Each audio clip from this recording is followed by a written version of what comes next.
Hello, I'm Jaspinder Singh. So, am I audible? I believe I'm audible and मैं कोशिश करूँगा कि मैं हिंदी और इंग्लिश दोनों का सही तरीके से उपयोग करूँ एंड अगर थोड़ा फनी लगा तो हंसिए मत and it's very difficult to I believe to address when there is no student in your class and है ना in front of the camera I believe otherwise when there are students then you can address it very nicely है ना So, good morning everybody. So, this is Jaspinder Singh और मैं पंजाब से Shri Muktsar Sahib district से आता हूँ और this was my second attempt. पहली अटेम्प्ट में मैंने प्रीलिम्स नहीं निकाला और सेकंड अटेम्प्ट में बता रहा हूँ कि अब मेरा 33rd रैंक आया है. So this is after my second attempt that I was able to or during my second attempt that I was able to go through all the three processes of this examination and इस दौरान मैं clear कर पाया and मेरी rank 33 I. I am very grateful to the God. और अगर हम बात करें कि what was my journey like, so मैंने पंजाब यूनिवर्सिटी से graduation किया है in law. I am BA LLB honors from Punjab University and my optional was law as well. And if we talk about like the strategy के कैसे करना है और मेरी क्या स्ट्रेटजी थी तो I will be sharing that with you. लेकिन I really want to tell a word of caution here that जो मेरी स्ट्रेटजी है वो ज़रूरी नहीं कि आप लोग उसको हूबहू फॉलो करिए है ना. So what you need to do is that whatever you feel like is matching your potential और योर कैपेबिलिटीज़ वो आप ले सकते हो. लेकिन don't follow it blindly what I am telling here because it's very important कि हम अपने आप को जाने इस जर्नी के थ्रू कि what is suiting us and what is not suiting us. So there are certain things that suit everybody but you have to be very choosy with respect to that कि मैं इस topper से क्या लूँ. So there are multiple things in the market different toppers they say कि we use this strategy. So you have to find a good strategy of your own and tomorrow कल आप लोग भी कह रहे होगे कि ये मेरी स्ट्रेटेजी थी right. So that ways uh, that's how you have to take this talk today. Okay, very cautiously, only the good things that you feel like काम करेंगे मेरे ऊपर right. So if we talk about prelims, so I'll be talking about prelims, mains and interview, very less about interview but yes, prelims, mains.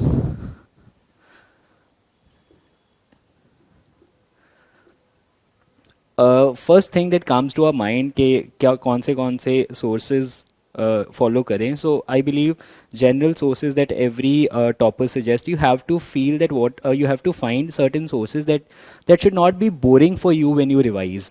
जब भी आप revise करो तो वो आपको ऐसा नहीं लगना चाहिए अरे यार मैं कर नहीं पाऊंगा ये रिवाइज है ना. फॉर एग्जांपल मेरे साथ ऐसा हुआ था N C R T of ancient and medieval India. So मैंने एक बार पढ़ी और उसके बाद सोचा कि यार मेरे दिमाग में कुछ नहीं है आफ्टर रीडिंग दोज बुक्स के व्हाट एम आई डूइंग. तो उसके बाद I like found certain book that is Tamil Nadu board की बुक आती है 11th की. It was just having 250 pages. So those laser number of pages made me happy कि अच्छा ए एम सी के लिए कम पढ़ना पड़ेगा. So I keep on revising it again and again.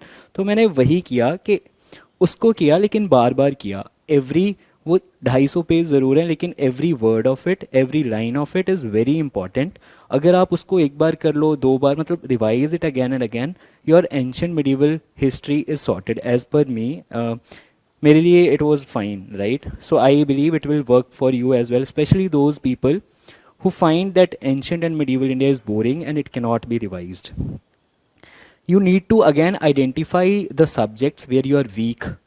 कहाँ पे तुम स्ट्रांग हो वो भी पता करना है ना. और जो अपनी स्ट्रेंथ है उसको मेंटेन करके चलना whatever. If it is your if say you are having graduation in economics right. So अगर इकोनॉमिक्स अच्छी है तो उसको अच्छा रखना है लेकिन ऐसा नहीं है कि इकोनॉमिक्स को छोड़ देना है because people leave certain subjects and then they are very much disappointed कि ये तो मेरा सब्जेक्ट था इसमें मेरे कम मार्क्स आए हैं. So you are not suppose if you are student of political science that doesn't mean that you should leave studying polity right. That is important कि वो तुम लोग पढ़ो और साथ में जो सब्जेक्ट्स वीक हैं तुम्हारे उनका साथ तो कभी छोड़ना नहीं. Make them your friends. जैसे मेरे केस में इकोनॉमिक्स था ना मैंने क्लास 11th 12th में इकोनॉमिक्स करी, ना मैंने BA LLB ऑनर्स में इकोनॉमिक्स करी, लेकिन I made economics my friend. Like वो मैंने ग्रेजुएशन से ही वो NCERT पढ़नी शुरू कर दी थी और बार बार उसको रिवाइज़ किया।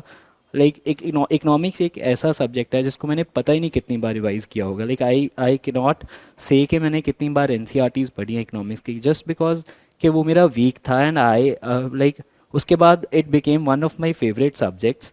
और वो है भी ऐसा subject that you one must have the knowledge about economics, right?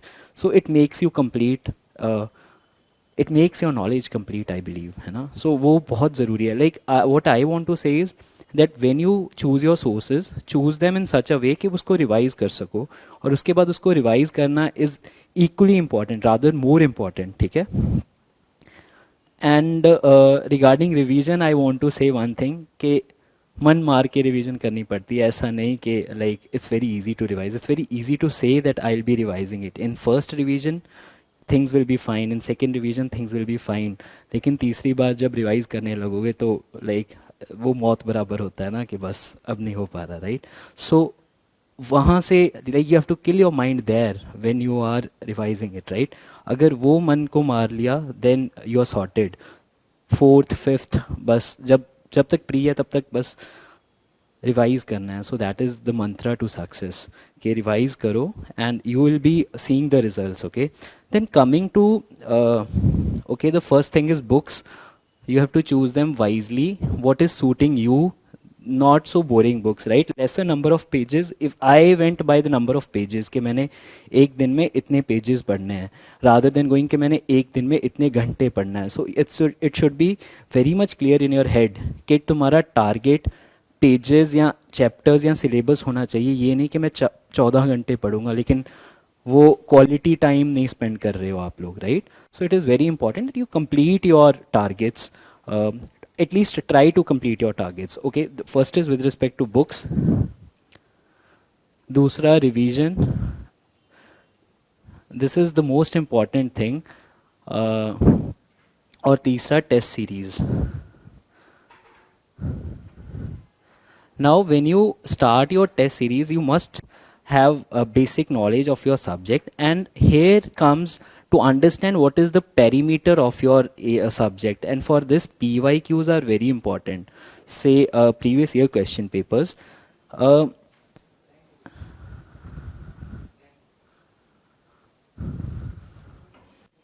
कोई बात नहीं। So when we say that what are we going to study with respect to our prelims or with respect to our mains, so it's very important to define the boundaries that we are not going to cross when we are doing the syllabus. Here what comes in for our help is previous year question papers and previous and the syllabus. So you have to go through the syllabus. PYQs will be helping you कि कहाँ वो limit cross नहीं करनी, कि इससे आगे नहीं पढ़ना. So this is not very important thing कि आप लोगों ने नॉलेज के पीछे नहीं भागना. नॉलेज तुम्हारी ग्रेजुएशन तक इट वॉज डन, राइट? वो जितनी गेन करनी थी that you are gaining when you are in graduation. But now what is important is कि भाई ये पेपर क्लियर करना है, right? For the paper you have to stick to the syllabus, PYQs, and without running after knowledge. It's very deep if you go after the subject, so you have to cover the breadth rather than covering the depth of the subject, right? So be very clear कि क्या करना है, कि knowledge नहीं gain करनी. लोग बहुत बहुत बुक्स पढ़ लेते हैं लेकिन ज़्यादा बुक्स नहीं पढ़नी. PYQs के अकॉर्डिंग, और जो आपने एक NCERT और एक बेसिक बुक चूज़ की है उसको बार बार पढ़ना है. So that is very important कि आप नॉलेज नहीं लेकिन सिलेबस और PYQs की जो बाउंड्री सेट की हुई है उसके पीछे आप भागो. And when you see that what you are going to study from say economics, right, you have to realise कि ये PYQs में ये कुछ पूछा जाता है. फॉर एग्जांपल बैंकिंग रेट पूछा गया और एक्सचेंज रेट के बारे में पूछा गया. You will get to know कि what is the perimeter, what is the boundary of your subject. तो उतना पढ़ना, don't go deep into the subject. So that is the first thing. This is with respect to your GS papers. About optional we will be talking later. तो इसके लिए syllabus को एक बार नहीं काफ़ी बार पढ़ो. That is again that we will be talking about the importance of syllabus in mains. और जब PYQs कर रहे होते हो और जब रिवाइज कर रहे होते हो तब जाके टेस्ट सीरीज लगानी शुरू करना. इट्स नॉट के syllabus is half done and you have started your test series, so that will be very demotivating for you in the beginning कि यार मेरे मार्क्स नहीं आ रहे, तो तुम्हारा मोराल बहुत डिग्रेड हो जाएगा तब कि like I am not scoring well. So revise करके अपने टेस्ट लगाना. और ये ज़रूर जान लेना कि what are you going to revise. For example एक ज्योग्राफी का आधा ही सिलेबस का टेस्ट देना है अगले हफ्ते, right? So you must revise for that test and then give the test. For first 10 test you must revise the syllabus of those mock test, और उसके बाद रैंडमली टेस्ट देते रहना कि हाँ कुछ भी आ जाए. So that is how you deal with your mock test. So revise कर लिया, टेस्ट सीरीज लगा ली. Now how to analyze your test. So when you see that what are your weak areas, what are your strong areas where you're guessing, are those good areas or bad areas, you have to see, you have to analyze what is my strength. In my case people mostly जो engineering background के होते हैं they follow this iteration case के iteration 1 में इतने question solve कर लिए, फिर iteration 2, फिर iteration 3. बट मेरा ऐसा केस नहीं था, मैं बहुत स्लो रीडर था. I was not able to like मैं 3 बार नहीं पढ़ सकता पेपर, सो मैंने एक बार ही पढ़ना होता था. लेकिन during these test series I identified कि मैंने जब मैं 90 के आसपास क्वेश्चन करता हूँ तो मेरे ठीक ठाक मार्क्स आते हैं, right? So you have to identify that. और फिर मैंने ये किया कि एक बार ही पढ़ना है तो हर 10 क्वेश्चन के पीछे 9 क्वेश्चन अटेम्प्ट करने ही करने हैं, whatever the case be, right? तो इस स्ट्रेटेजी को मैंने फॉलो किया, ना कि आइट्रेशन वाली. So like I just want to say कि अगर कोई स्लो रीडर है you can try this out. Say you 80 is a good score, 80 is a good number of question, optimum number of question in your mock series, जिससे आप cut off को से cross कर रहे हो, राइट? 100 को cross कर रहे हो या कुछ ऐसे मार्क्स आ रहे हैं. So you must you can use this strategy कि मैंने for every 10 question you have to do 8 questions at least, right? Like you can use this in your mock test, so that will be helping you. It helped me. I did 92 questions in my second paper and like things went well. But एक और चीज़ है कि मेरे पहले 10 questions में 3 ऐसे question आए जो मुझे बिल्कुल like I was having no idea about. तो वो स्पोर्ट्स के थे कुछ क्वेश्चंस. तो मेरी ये स्ट्रेटजी मुझे लगा यार I have to change it, क्योंकि मैंने हर 10 क्वेश्चंस के पीछे 9 करने थे, right? But again I thought चलो सारा पेपर ऐसा नहीं होगा. So that is very important that in your paper what kind of attitude you are carrying, right? अगर मैं वो पहले 10 क्वेश्चन में ऐसे हो जाता कि सारा पेपर ही ऐसा होगा, maybe that I wouldn't have been able to solve good number of question, right? तो मैंने फॉर एवरी आगे ऐसा सोच लिया कि 10 क्वेश्चन के सेट ऐसे होने चाहिए जिसमें मैंने 10 में से 10 क्वेश्चन करने हैं. So like for some next 3 set of question मैंने 10 on 10 मतलब सारे क्वेश्चन सॉल्व किए. सो ऐसे क्योंकि पहले मैं तो 7 या 6 ही कर पाया था पहले 10 क्वेश्चंस में से. So that ways things will be challenging. You have to keep your cool in your paper when you will be giving your actual paper. And again here mock that test series, that examination environment जिसमें आप लोग paper दे रहे हो, that will be helping you. Somebody asked me के prelims से पहले 60 mock test लगाना. कोशिश की मैंने, लेकिन 30 लगा पाया था, 35. But again I would suggest किसी को अगर मैं कहूँगा तो मैं भी ऐसा ही कहूँगा कि 60 लगाने की कोशिश करना, ठीक है? अगर मतलब वो अलग बात है कि कम लगेंगे, right?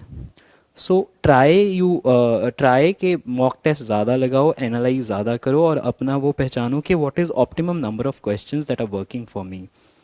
So that is with respect to how to attempt the paper. और प्रीलिम्स में एक सबसे important part that aspirants are worried about is current affairs.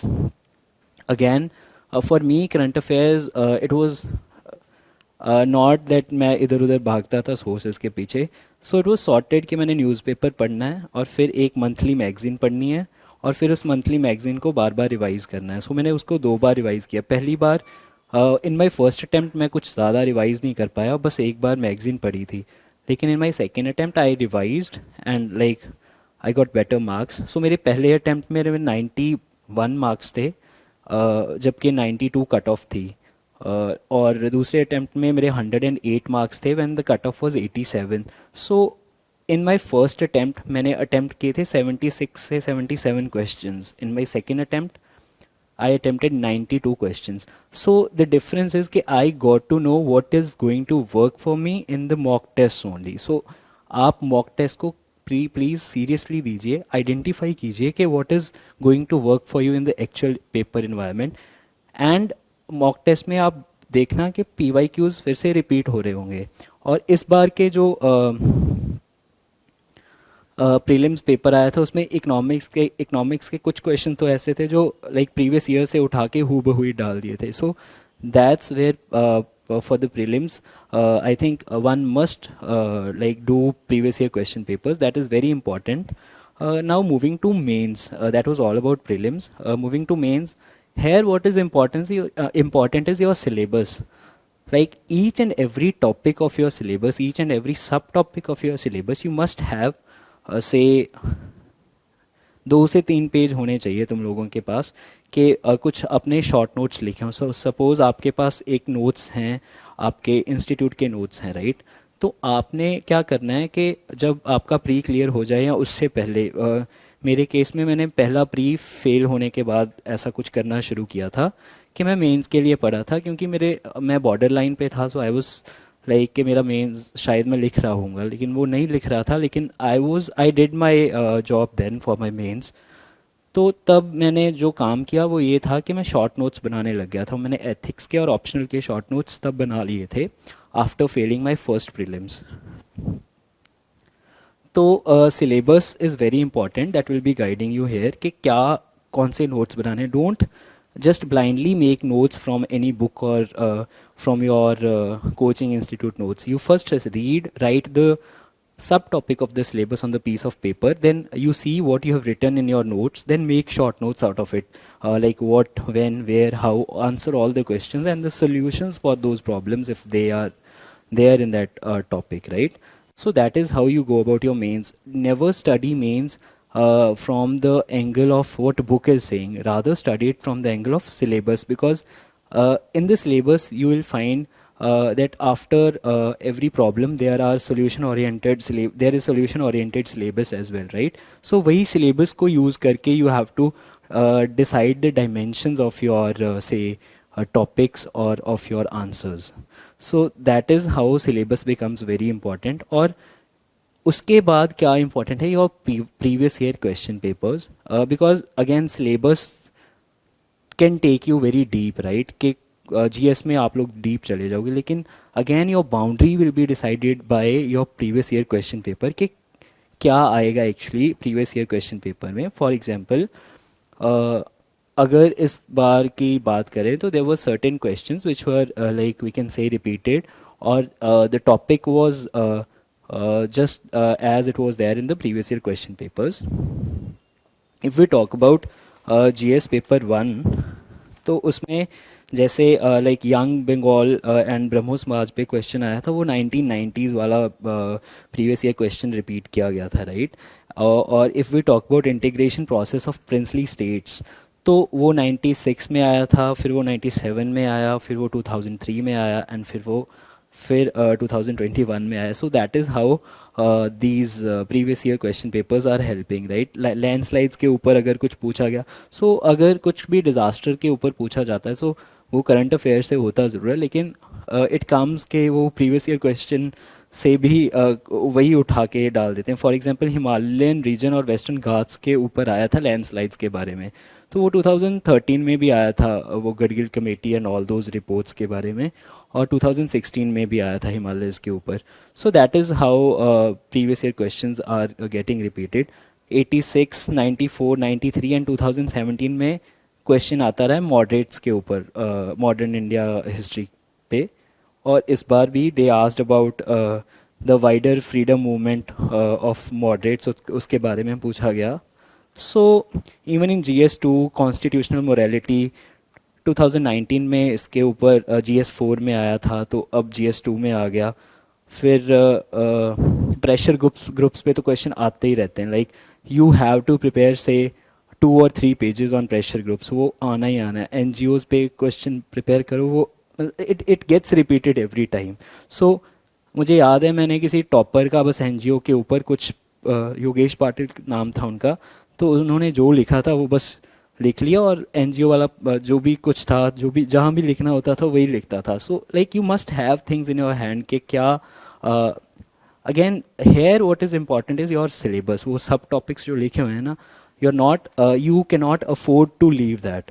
तो वो ज़रूरी है कि आप जैसे S C O and AUKUS के ऊपर प्रीवियस ईयर क्वेश्चन, अगर हम 2021 की बात करें तो S C O and AUKUS news में रहा, लेकिन इससे ये पता चला कि प्रीवियस ईयर क्वेश्चंस में भी जैसे क्वाड जब न्यूज़ में रहा था तो वो आया था, राइट.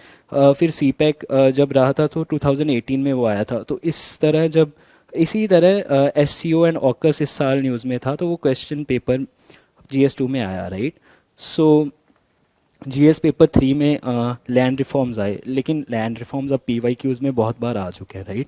सिमिलरली माइक्रो इरिगेशन के ऊपर वही क्वेश्चन, राइट, वही डायग्राम बनाना है, राइट, वो sprinkler irrigation and that drip irrigation वाला, right. So it gets repeated, it should be in your head कि ये मैंने करके आना है अगर ये क्वेश्चन आ गया, right.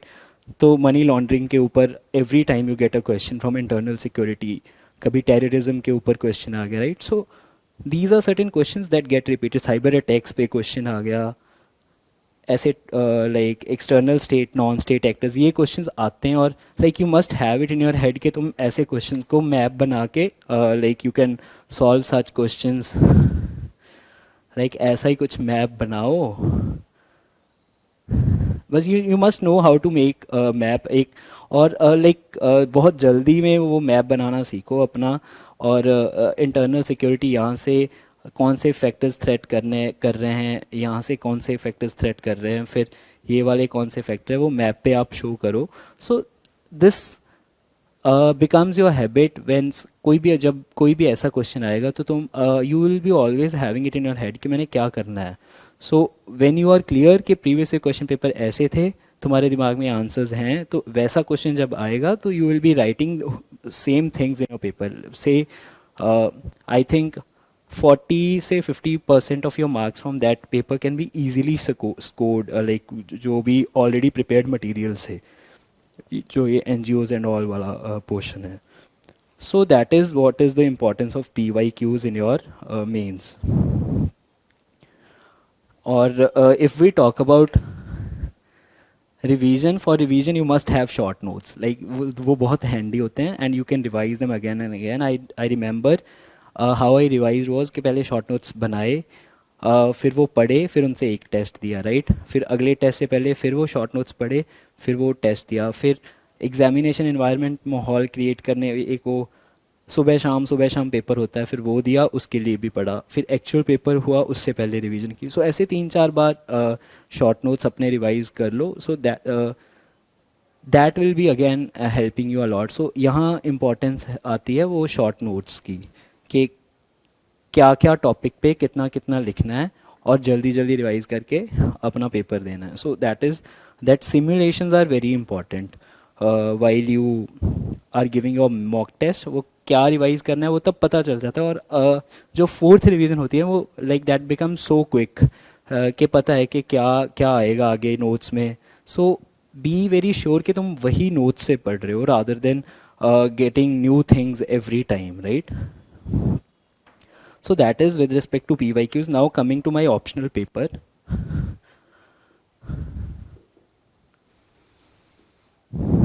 My optional was law, but this strategy or first of all it's very important that how you choose your optional paper. So जब आप choose करो अपना optional paper, so सबसे पहले आप क्या देखोगे, ये दोनों चीज़ देखोगे, syllabus and PYQs.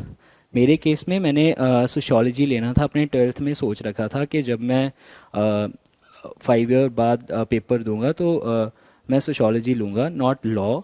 और इसीलिए मैंने अपने BA LLB ऑनर्स में सोशियोलॉजी मेजर सब्जेक्ट लिया. लेकिन हुआ क्या, जब मैंने प्रीवियस ईयर क्वेश्चन पेपर देखे और सिलेबस देखा लॉ का और सोशियोलॉजी का अपने 3rd ईयर में, व्हाट आई फाउंड वाज कि मैं इतना कंफर्टेबल नहीं था सोशियोलॉजी के आंसर्स देते समय. But I was more comfortable while thinking the answers of PYQs for law optional. तो मुझे लगा कि मुझे रिवाइज ही करना है अपना जो भी पढ़ा है 5 years में, राइट? तो और सोशोलॉजी का हमारा syllabus was not overlapping with the UPSC syllabus, like मेरे कोर्स का syllabus was not overlapping with UPSC का syllabus, so that was again hassle for me. तो तब मैंने सोचा कि लेट्स सी के लॉ के P Y Qs and syllabus देखते हैं। So it was very common के वो जो मैंने 5 years में पढ़ा वो सब सेम था। So here this help me to choose my say optional as law. अब पीपल से कि बहुत कम बच्चे चूज़ करते हैं, बहुत ज़्यादा सिलेबस होता है लॉ का। इट इज़ ट्रू कि सिलेबस है, but again you have to find where you are comfortable. अगर मैं सोशोलॉजी लेता तो मुझे पहली बार नए टॉपिक्स पढ़ने पड़ते, राइट? फिर उनको रिवाइज करना पड़ता। लेकिन लॉ का ऑलरेडी सॉर्टेड था, मेरी जो फर्स्ट रीडिंग थी after my degree, so that was like my revision, right? So उसके बाद मेरी नेक्स्ट जो रीडिंग थी उसमें मैंने शॉर्ट नोट्स बनाने शुरू कर दिए थे। सो इट्स, अगर मैंने कोई और सब्जेक्ट लिया होता तो मेरे शॉर्ट नोट्स शायद थर्ड फोर्थ रिवीजन के बाद बनने शुरू होते लेकिन लॉ में मेरे सेकेंड रीडिंग में शॉर्ट नोट्स बनने शुरू हो गए थे। So what is important is again, ये देखो, अपना ऑप्शनल डिसाइड करो, read basic books. If you are a notes person then have notes. मेरे केस में मैंने लॉ 5 साल पढ़ा था और मैंने दूसरी बार भी बुक से ही पढ़ा, मैंने नोट्स से नहीं पढ़ा। उसके बाद I made short notes. There is difference between notes and short notes, right? Short notes you just go to the syllabus का sub topic and have a like 2-3 pages और say 1 page written on that sub topic.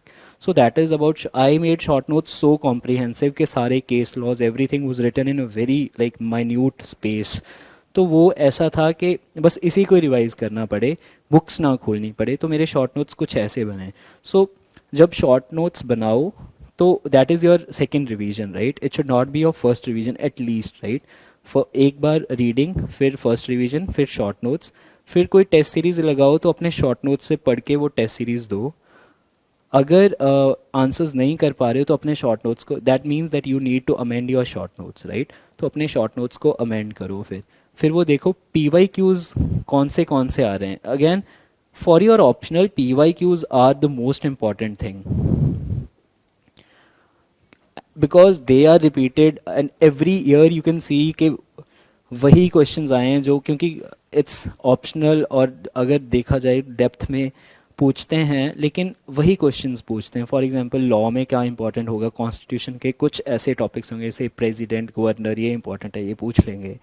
Fundamental rights and duties, इनके ऊपर कुछ पूछ लेंगे। सो P Y Qs से ये पता चलेगा कि what are the themes that are very important. So वो themes you will be doing it in a more comprehensive manner.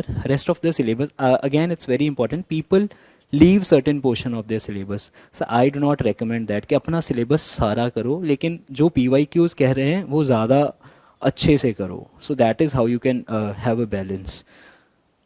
And when you are done with your PYQs, then you have your model answers with you with respect to your PYQs जो बार बार repeat हुए हैं of your optional. से international law में हमें law of seize topic है तो उसमें से कुछ क्वेश्चन पूछे जाते हैं टेरिटोरियल सी के ऊपर या कुछ ऐसा। तो उसका मॉडल आंसर मेरे पास होना चाहिए कि अगर इस पे क्वेश्चन आया तो ये लिखूँगा, और से करंट अफेयर्स के रिगार्डिंग उसमें क्या आता है वो भी मैं अपने शॉर्ट नोट्स और मॉडल आंसर्स में नोट कर लूँगा। So here these things are must these things are like to be done, right? Basic books पढ़ो, नोट्स हों, शॉर्ट नोट्स हों, पी वाई क्यूज़ देखो और उनके मॉडल आंसर्स बनाओ पी वाई क्यूज़ के। सो ऐसे you can complete your this optional paper, and if we talk about a particular subject, say like internal security हो गया, या कह लो वो हो गया इंटरनल सिक्योरिटी हो गया, और subjects like society, subjects like social justice, or say international relations. So for these, or world history, for these what you need to do is again look at the syllabus, look at the PYQs, जो जो syllabus में लिखा है उतना उतना ही पढ़ना है. So you are not going to go beyond the syllabus. अगर सोसाइटी लिखा है तो दैट डजंट मीन कि वो सी एन शंकर राव की सारी बुक पढ़ दो. No, that is not important. So read what is mention in your syllabus, read accordingly. So वही इंटरनल सिक्योरिटी के साथ है. जो भी you notes you're getting from the internet, read only those notes. Do not go deep into such subjects. World history में अगर से 2 questions आने हैं या 1 क्वेश्चन आना है, फॉर 2-3 ईयर्स कोई क्वेश्चन ही नहीं आ रहा था, तो you have to give priority to the subjects accordingly कि प्रीवियस ईयर क्वेश्चन में क्या वेटेज दी जा रही है उस सब्जेक्ट को. So that is how you have to cover your mains. And if we talk about writing your answers for mains, so you know कि भाई पहले इंट्रो लिखनी है, फिर बॉडी, फिर कंक्लूजन, राइट. सबको पता है. लेकिन again what gives you marks, ये सब करते हैं, right. What gives you marks that is brownie points जो तुम लिखते हो. फॉर एग्जांपल अगर तुम्हें से इंटरनल सिक्योरिटी के ऊपर कुछ पूछा तो तुम किसी जस्टिस की कोई लाइन तुम्हारे नोट्स में लिखी है वो कोट कर दी. अगर कॉन्स्टिट्यूशन, अगर से डाइवर्सिटी के ऊपर कुछ क्वेश्चन पूछा तो प्रीएम्बल का वो we can write in our answers के फ्रेटर्निटी जो वर्ड लिखा है प्रीएम्बल में, है ना, as that is enshrined in our constitution कि हमें ब्रदरहुड के साथ रहना है, राइट. सो ऐसी चीज़ें are going to give you more marks when you use. So in your answers try to use preamble.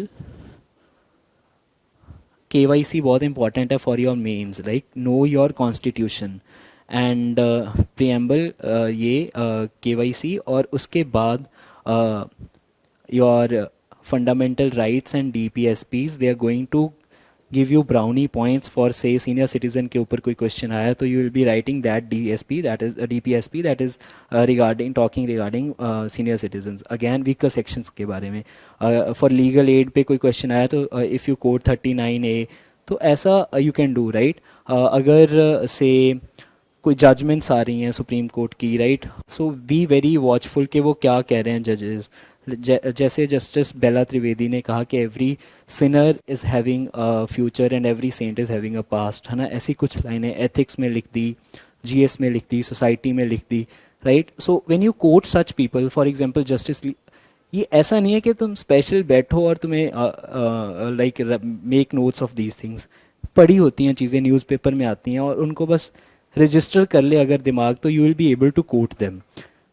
जो भी तुम्हारे सब्जेक्ट्स रहे, फॉर एग्जांपल सोशोलॉजी में वेबर पढ़ा होगा, पॉलिटी में हॉब्स, लॉक, रूसो पढ़े होंगे, है ना. सो अब मैंने लॉ में काफ़ी सारे लॉज पढ़े होंगे, राइट. सो अगर तुम्हारा कोई सब्जेक्ट है ग्रेजुएशन का ऐसा, तो उसकी यूटिलिटी अपने आंसर्स में लेके आओ. For example if they are asking about taxes, if you write के सोशल कॉन्ट्रैक्ट स्ट्रॉन्ग हो रहा है, जनरल विल स्ट्रॉन्ग हो रही है, हॉब्स, लॉक, रूसो वाला कॉन्सेप्ट स्ट्रॉन्ग हो रहा है, अगर टैक्सेस दे रहे हैं तो, right. So state of nature, ऐसी बातें अगर हम GS3 में भी कराएं तो the examiner will be thinking कि हाँ कुछ सब्सटेंस है इसके पास, right. So you must write your answers in such a way कि वो थोड़े लाइक क्वालिटी आंसर्स हों, और उसके लिए brownie points are very important. हर आंसर में नहीं लिख सकते, लेकिन try to write them more. Even in your optional these are going, brownie points current affair से भी ले सकते हो, right. This, so they are going to give you better marks. So अगर 400 ले रहे हो तो 430 आ जाएंगे, राइट. अगर 300 ले रहे हो 410 आ जाएंगे. Try to make your answers more attractive to the examiner. And again how to complete your answer और कंप्लीट योर पेपर, उसके लिए अनुदीप सर की 80-80-90 स्ट्रेटजी फॉलो करना कि पहले घंटे में 80 मार्क्स का पेपर करोगे, फिर अगले घंटे में अगले 80 मार्क्स का, उसके बाद 90 मार्क्स का पेपर. मैं अपना कोई भी मॉक टेस्ट टाइम पे पूरा नहीं कर पाया, लेकिन I was able to complete मेरे सारे actual papers on time, because ये स्ट्रेटजी मुझे पेपरों से 10 दिन पहले ही पता चली थी. And I used it in my actual paper. Speed पे बहुत काम किया मैंने. आफ्टर से मेरे 8 मॉक टेस्ट दिए थे, उन 8 मॉक टेस्ट को मैं 3 घंटे से आधा घंटा ज़्यादा लगता था मुझे पूरा करने में. सो तब मैंने 10 दिन बस आंसर्स ही लिखे हैं. वो 1 घंटे में 80 मार्क्स पूरे करने होते थे मैंने रोज़, लाइक सुबह 10 से 11 में, या कुछ ऐसा, राइट? वो प्रीवियस ईयर क्वेश्चंस उठाता था, प्रीवियस ईयर क्वेश्चन पेपर, और कुछ भी 80 मार्क्स के क्वेश्चन टिक करके वो 1 घंटे में पूरे करने का टारगेट रखता था. So that is how I was able to work on speed. वो मैंने लास्ट 10 डेज में करा. और I just want to tell this कि even before your paper if you are lacking somewhere, वो अगर 5 दिन भी बचे ना, you if you have faith in you, you can improve there, right? Not get dishearten कि वो कुछ कर नहीं सकते या किया नहीं, right? Keep on working upon you piece by piece, keep on making improvements. वो तब कर पाओगे अगर गलतियाँ पहचानोगे अपनी, right? So find out follies in you, फिर उन फॉलीज पे काम करो और फिर इम्प्रूव करने की कोशिश करो. सो that is how you work upon that. और अपना शेड्यूल, टाइम टेबल वो अपने हिसाब से बनाओ. Do not follow any topper. सुबह पढ़ना अच्छा लगता है सुबह पढ़ो, रात को पढ़ना अच्छा लगता है रात को पढ़ो. Again it is you who you are going to take care of, right? So अपने दिमाग को और अपने शरीर को स्वस्थ रखने के लिए keep doing some exercise, because ये this is not a journey of months, right? It takes at least 1.5 year. और if we keep on working upon this के सुबह पढ़ लिया और शाम को भी बुक्स ही देख रहे हैं, so it is not going to help. मैंने पहले साल ऐसे ही किया एंड आई रियलाइज कि नहीं, like this is not how it should be done. तो it was important for me कि मैं अपने आप को टाइम दूँ, है ना? तो मैं 1 घंटा देता था अपने आप को. Like I use to talk to my parents, I use to do exercise. हफ्ते में 3-4 दिन भंगड़ा करता था, right? So do what you like, right? That is very important. जो तुम करना चाहते हो, जो तुम give time to your mind and your body. So that is very important. That will keep you fit, that will keep your mind stable. Do meditate or do some part, whatever you do, right? That will keep you on the track. So these are the things that nobody is going to tell you, because uh, every topper might have faced certain distractions के ये करना है वो करना है, होगा नहीं होगा, right? So your physical workout and your, say, the time to your mind that you give, that will be going to help you on this track. वो जो जानवरों के खोपे लगे होते हैं ना आँखों पे, वो लगाने ज़रूरी है इस पेपर पे, राइट? ताकि तुम फोकस्ड रहो. लेकिन हम वो लगा नहीं पाते बिकॉज वी गेट डिस्ट्रैक्टेड, है ना? ह्यूमन माइंड है. लेकिन again for that you have to be mentally very stable, for again physically very fit. तो ऐसा करते रहोगे तो you will be able to achieve it very fastly. And अगर कुछ बच्चे होते हैं कि मैंने पहली अटैम्प्ट में क्लियर करना है, तो उसके लिए ये चीज़ है कि अपने सोर्सेज लिमिटेड रखो, PYQs फॉलो करो. और जो सोर्सेज लिमिटेड रख गया और वो मल्टीपल रिविजन्स कर गया ना, दैट इज़ कि वो फर्स्ट अटैम्प्ट में करेंगे पूरा. जो बहुत सारे सोर्सेज के पीछे भाग रहे होते हैं ना, उनको काफ़ी अटैम्प्ट्स लग जाते हैं. मैंने 2 अटैम्प्ट्स लगे मुझे. लेकिन कहीं ना कहीं आई फील लाइक कि you should have limited resources. तो it's definitely that you will be getting success. Interview के बारे में थोड़ा बोलना चाहूँगा कि अपने मॉक्स देना, लेकिन कम मॉक्स देना. ऐसा नहीं कि तुम्हारी जो पीक है वो तुम्हारे मॉक्स में आ जाए, क्योंकि मेरी पीक मेरे मॉक्स में आ गई थी. तो so again give 2-3 quality मॉक्स, so that is very important. So end of the day, I just want to conclude by saying keep physically fit, keep mentally stable. If you are calm in your paper, like जो भी paper दे रहे हो, अब mock test में वो काम produce करने की कोशिश करो, और एक्चुअल में भी वो वेरी कामली वो पेपर दो, rather than being in a panic mode कि पूरा करना है, अभी अभी अभी पूरा करना है, होगा नहीं होगा. Don't be like that, right? This is journey of being patient. So be as patient as possible. Even when you're writing your paper, you have to be very calm. अगर काम हो तो पूरा कर सकते हो पेपर, अगर नहीं काम हो तो लाइक वो दिमाग फिर गलत ऑप्शंस चूज़ करेगा, राइट? तो वो नहीं करना, है ना? So be very stable throughout your journey. All the best. I think we are done for the day. Thank you. Sir I have a question. जैसे मैंने अभी सिलेबस ख़त्म कर लिया है, तो पहले मुझे टेस्ट सीरीज़ करनी चाहिए या प्रीवियस ईयर क्वेश्चंस या फिर दोनों? See when you are doing your syllabus, आपको प्रीवियस ईयर क्वेश्चंस तभी करते रहना चाहिए, because that will be helping you decide कि आप सिलेबस में क्या क्या आपने एक्चुअली क्या क्या पढ़ना है. Okay, that will be helping you decide your boundaries. And अगर टेस्ट सीरीज़ की बात करें तो वो तब शुरू करना चाहिए जब एक बार आपको लगे कि आपने सिलेबस कर लिया है, बिकॉज अदरवाइज कुछ भी इधर उधर से क्वेश्चन आ गया and you will be like कि ये तो मुझे आता नहीं, एंड आपके मार्क्स कम आएंगे, that will be say your moral will be like at the lowest, right? तो वो नहीं चाहते हम, राइट? सो उसके लिए you must start your papers तब when you are comfortable with your syllabus, काफ़ी सिलेबस कर दिया, if not entirely the syllabus, काफ़ी portion of your syllabus is done. Okay. And एक और क्वेश्चन है कि फिलोसफिकल एसेज कैसे अप्रोच करने चाहिए? For philosophical essays I think ethics का जो सिलेबस है, so that is very important aspect for that, right? जैसे मैंने एथिक्स का क्या किया था, एथिक्स का सारा सिलेबस किया और उसके लिए जो भी ऑथर्स हैं, डिफरेंट से थिंकर्स हैं, जैसे प्लाटो है, ठीक है, जैसे डिफरेंट रिलीजन्स की फ़िलासफ़ी है, so you must have the notes on those things, right? Right, Plato पे कुछ लिख लिया, then you write something about Nietzsche, और सिमिलरली डिफरेंट थिंकर्स, वो you must be having it in your hand. और say Swami Vivekananda ने क्या कहा इसके बारे में, यूथ के बारे में क्या कहा, that is the part of your ethics. But when you write your ethics paper, then when you write your say philosophical essay, so whatever are the headings in your say this paper of ethics, for example, when we approach the question from politically, socially, वो सारे dimensions लिखते हैं, then we in all the political dimension and social dimensions we keep on quoting Brahmo Samaj movement again. See, it becomes very philosophical if we talk about Jainism in our answers, if we talk about Atam Deepo Bhava of Buddha, right? So it's very important that हम अपना ethics इतना अच्छे से करें ताकि हमारा जो philosophical जो ऐसे आएगा वो कर सकें। So for that your ethics portion should be strong, और फिर उसको you can reproduce in your ethics paper and for in your essay paper, and for good essays you must follow, मतलब I followed Anudeep Durishetty's strategy on writing essays, blog भी है उनका और book भी है, right? So that book was very important. उन्होंने ethic जो philosophical एक ऐसे भी लिखा हुआ है, वी कैन फॉलो कि क्या क्या डायमेंशंस ये टच कर रहे हैं उन एसेज में।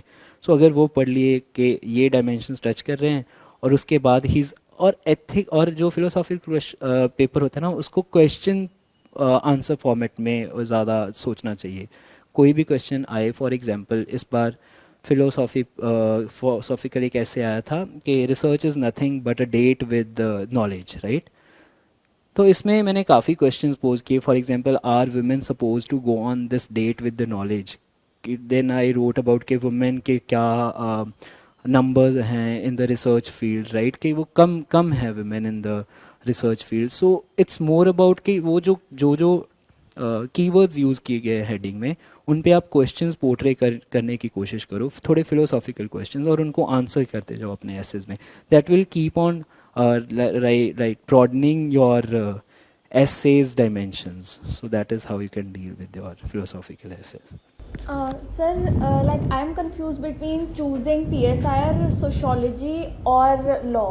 So what should be the factors for making the decision or for choosing them? See, again, if you're having graduation in geology or say law, such subject, so if you look at the syllabus, if you feel like your graduation syllabus is overlapping, right, or if you're comfortable with that syllabus, so ऐसा नहीं देखना है कि marks कम आते हैं, ये देखना है कि are you comfortable, will you be able to revise it again and again for 3 times 4 times, and again PYQs, so वो PYQs answer वो देखो कि वो PYQs solve कर पा रहे हो in the beginning और वो कर पाओगे in the future. So that is how you have to decide. अगर जोलॉजी भी है, एग्रीकल्चर भी है, कोई भी ऐसा जैसे लॉ भी है, so people do clear with this. इस बार एक बच्चा है जो जोग्राफी जो जोलॉजी का है, like there are less people, but again why can't you be that 1 or 2 candidate who is clearing the paper with the shining colours with that optional, right? So you can easily choose any of the optional that you feel comfortable.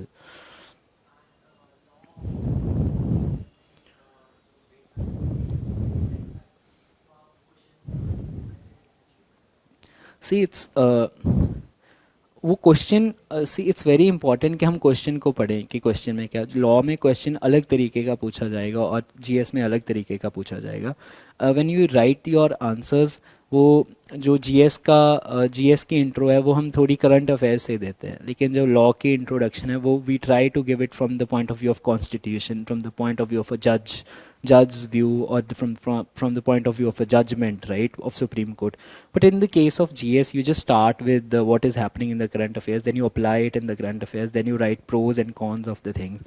But in the law, you have to write what authors are saying, what thinkers are saying, what jurisprudence ke authors are saying, what say judgment is saying about it, what judges are saying about it, what is the constitution saying about it. So you have to be very specific to law. Again, in your I want to make this very clear, in your law ke answers, your GS will be your brownie point, and in your GS ke answers, your law will be your brownie point.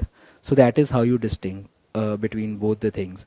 जैसे you are writing your law optional का answer, there you can write current affairs and that will become your brownie point.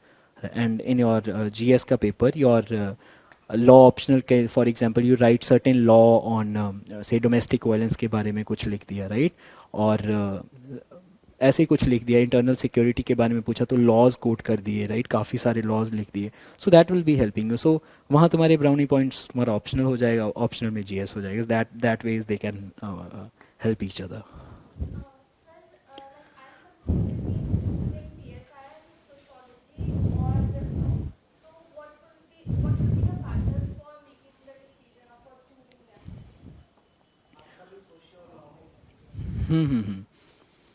सो इसके लिए एक factor तो पहला, जो बच्चे जो हम सोचते हैं कि कौन सा ज़्यादा स्कोरिंग है, ठीक है, वो हम ऐसा देखते हैं. लेकिन मैंने पहले इसलिए सोशोलॉजी चूज़ किया था because I thought it is more scoring. People get 306, people get 300 marks. But बाद में I this can not be the sole reason of you choosing your optional, कि उसमें ज़्यादा क्या पता तुम्हारे मार्क्स ना आए because you are not that you are not graduate in it, or maybe certain reasons can be there, right. But मेरे केस में क्या था, मैंने प्रीवियस ईयर क्वेश्चन पेपर और सिलेबस देखा और फिर अपना कंफर्ट देखा. So like again you have to see के प्रीवियस ईयर क्वेश्चन पेपर्स में क्या क्या क्वेश्चन पूछे गए हैं. With respect your graduation, are you able to answer those questions in your mind, right. तो मैंने लॉ के दौरान ये देखा, वो सारे वही क्वेश्चंस थे, very basic questions of law. तो आई फेल्ट कि ये तो मैं अभी आंसर कर पा रहा हूँ, तो मुझे कम से एफर्ट डालना पड़ेगा और मैं वो एफर्ट जीएस में डाल दूंगा, राइट. सो मेरा ये कारण था लॉ चूज़ करने का. मैंने सिलेबस और मेरे PYQs ओवरलैप कर रहे थे मेरे जो मैंने पढ़ा था तब के साथ. And one more thing for choosing law as your optional is कि पीपल थिंक के कनेक्शन टूट जाएगा लॉ के साथ, और अगर प्रैक्टिस करनी पड़ गई तो फिर से लॉ बुक्स उठानी पड़ेगी, है ना. सो बच्चे इसीलिए भी लॉ ऑप्शनल लेते हैं ताकि वो connect with the law, that should not break, right. So that was another factor. But again if you feel like कि PSIR से तुम बहुत कंफर्टेबल हो, you are going to get say you will cross 290 marks in optional of law. No doubt marks people get say 290 highest marks PSIR में. But the point is वो जो percentage of people who clear, right, who come into the merit list, वो law के ज़्यादा होंगे PSIR से, I believe, right. चाहे वो मार्क्स ज़्यादा नहीं ले पा रहे, because law will be helping them in other subjects, right. Law will be helping in society, law will be मतलब you have to see multiple aspects of it. I am not saying that is important, this is important. You have to see कि which reason you are giving more importance, right. Try to choose that very reason, ठीक है, कि PYQs को syllabus के हिसाब से देख रहे हो, कि अपने PYQs के अपने ऑप्शनल को PYQs के हिसाब से देख रहे हो, सिलेबस के हिसाब से देख रहे हो, या मार्क्स के हिसाब से देख रहे हो कि टॉपर के इतने मार्क्स आए थे, उस टॉपर ने ये लिया था. So the latter should not be the reason, your analysis should be the reason.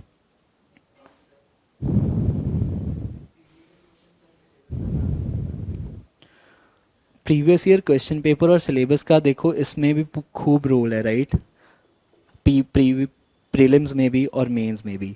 When we do are कोई भी सब्जेक्ट करते हैं, वी से ओपन अ बुक, राइट.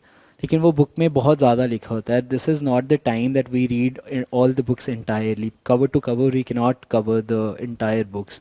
तो तब पी वाई क्यूज़ और syllabus is going to help us कि कौन से टॉपिक्स पढ़ने हैं, कौन से टॉपिक्स छोड़ने हैं. फॉर एग्जांपल नितिन सिंघानिया की बुक आती है आर्ट एंड कल्चर पे, right. I don't think so कि वो सारी बुक पढ़नी चाहिए. उसके लिए you have to see the syllabus, you have to see the previous year question papers. और फिर देखना चाहिए प्रीवियस ईयर क्वेश्चन पेपर हैं आर्किटेक्चर के ऊपर जैसे क्वेश्चन आए हैं, पेंटिंग्स के ऊपर आए हैं, कॉइन्स के ऊपर आए हैं, उनके बारे में पढ़ लो. कुछ चीज़ों के बारे में नहीं आया so you can skip them for the time being, right. So क्योंकि अपना टाइम, इतना टाइम नहीं है कि हम सारी बुक्स पढ़ लें. उसके लिए पी वाई क्यूज़ और सिलेबस इज़ वेरी इंपॉर्टेंट. और पी वाई क्यूज़ इसलिए भी इंपॉर्टेंट है क्योंकि वो रिपीट होते हैं. अगर वो रिपीट नहीं होते तो वो थीम रिपीट होता है, राइट. सो उस थीम से किसी और एंगल से क्वेश्चन पूछा जाएगा. अगर प्रीवियस ईयर क्वेश्चन में कोई ऑप्शन ऐसा आया था, उस ऑप्शन से कोई क्वेश्चन उठा के अगले साल कोई क्वेश्चन बन जाएगा. सो ऐसे सिलेबस और P Y Qs are very important. So I believe we are done for the day. So thank you everybody.